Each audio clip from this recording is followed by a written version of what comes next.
I'm going with who I know. Every single night, that responsibility to go out there and represent greatness every single night. So Steph Curry shouldn't be offended when he watches this? I hope not. He's still a great player. Not a Hall of Famer yet, though. I don't know why MJ said that, but he's bugging. I know he couldn't have really meant that. There has to be some other reason why he said that. If Steph Curry retired right now, he would automatically be a first ballot Hall of Famer. His resume right now is better than 97% of the current Hall of Famers, and he probably has a good 8 more years in the league. When he heard this though, he wasn't tripping about it. I love MJ. That's my guy. He's the GOAT, but I don't know if it was a wordsmith thing or if he just kind of got in his own way, but I'm sure if you ask him that question now, like straight up, if you think I'm getting in there, he probably would have a different answer. Gotten off to a strong start to the series, no turnovers in 78 minutes. How personally do you take that matchup? Who? Terry Rozier. I don't even know who that is. I don't know how Eric Bledsoe could possibly say he didn't know who Terry Rozier was, because he was balling against him that whole series. He averaged 17 points, 6 assists, and 4 boards. Bledsoe averaged 13 points and 3 assists, so he clearly won that matchup. 4 on the shot clock. Get it to Rozier. 1-3 pick and roll, or it's an ISO for either one of us, or it's something great for our team. One thing I've always been comfortable with is, I felt like I was the best option on every team I played for, down the stretch. This is the first time in my career where I could look down and be like, that motherfucker can make that shot too. Kyrie should have never said that, because that's not true at all. When LeBron played with Kyrie, he was much more clutch than him. During their time together, Bron shot 42% from the field in the clutch and 37% from 3, while Kyrie shot 36% from the field and 26% from 3. Bron also made 51 more shots than him in the clutch when they played with each other. Shoe companies have a real big influence on where these kids go. So nobody wants to play in Under Armours, I'm sorry. Like the top kids don't, because they all play Nike. Have you talked to Steph about this? Nah, but come on, man. Everybody knows that. Nobody don't want to say nothing. I know KD was just saying his opinion, but he should have never said that since he was teammates with Steph Curry at the time, who was the face of Under Armour.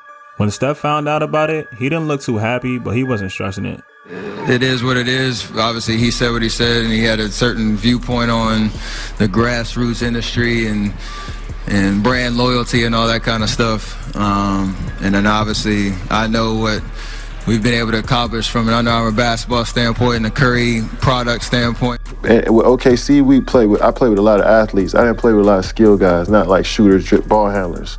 So after a while, my game started to grow. I was like, I need a change. This is before the season even started. I feel KD on this. He was pretty much the only consistent shooter on OKC. During the 2015-16 season, him and Anthony Murrow were the only players on the team that shot at least 38% from 3, while making a minimum of 1 a game. I wouldn't get Charles Barkley an apology at gunpoint, so he could never expect an apology from me. If anything, he owed me an apology for coming and play with his sorry fat butt. Very selfish guy. He doesn't show me the desire to want to win. I don't know why Pippen said that when it was mostly his fault they lost to the Lakers in the first round. Charles Barkley did his part that series, averaging 23.5 points, nearly 14 boards and 4 assists. Scottie Pippen averaged 18 points, 11 boards and 5 assists, but only shot 32% from the field and 27% from 3. I don't know how the man feels, but obviously people have feelings and people's feelings get hurt even if they're called a bad word. I guess his feelings just got hurt. What did you say Clay said? Clay said, I guess he just got his feelings hurt. Oh my goodness. I believe the transcript will support that. Clay's my favorite player, but I wish he never said that because Bron played on a whole nother level after that. Before he said that, Bron was averaging 25 points, 11 boards, and 8 assists. But after that, the next 3 games, Bron averaged 36 points, 11 boards, nearly 10 assists, 3 steals, and 3 blocks, shooting 50% from the field, 42% from 3, and 73% from the line. Curry banks it in. On the attack, goes for the goal, left-handed. James puts up the 3, and Smith pass right through the hands of Curry. James, the two-handed slam. Oh yeah, he was talking about he was first team all defense, but I didn't know what the hell he was talking about because I had 42 at the time. The series You know, I don't know what he talking about. Maybe he was dreaming of some shit. Shocked me because he said he looked up and said, no one can guard me. I got 40 points. I'm like, that's nice. He took 34 shots to get it. Pat Bev trick y'all, man, like you play defense. You don't guard nobody, man, just running around doing nothing. It's not. As you've seen, what happened, 47. What made this so funny is he said the same thing about himself later on this year. Yeah, I don't know. Right now I'm just running around. So I gotta look at film and figure out how to be effective. 22 points.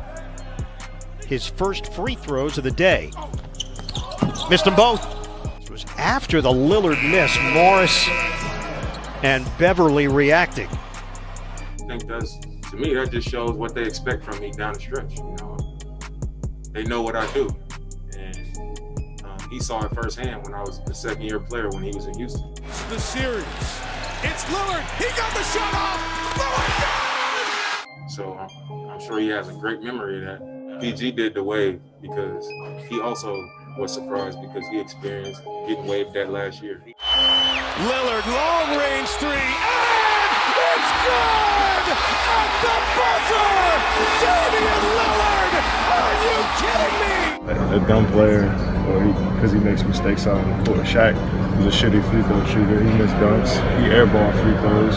He can't shoot. He couldn't shoot outside the paint. He's bigger than everybody. He didn't have any skill, but he was bigger and stronger than everybody. Guys slowing it down, getting physical, dirtying up the game almost. Is that something you guys might try to do moving forward? Dirtying up the game, I don't know about that.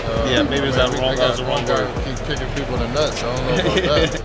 Green putting a move on Adams. And he is fouled. And down goes Adams once again. Draymond Green on the drive all the way.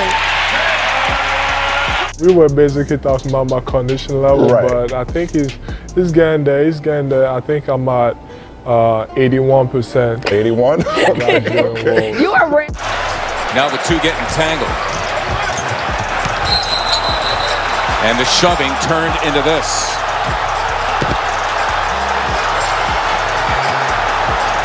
Well, first of all, I ain't no so, there was not a lot of talking. I can guard him and he can't guard me. Like, at the end of the day, that's what it comes down to.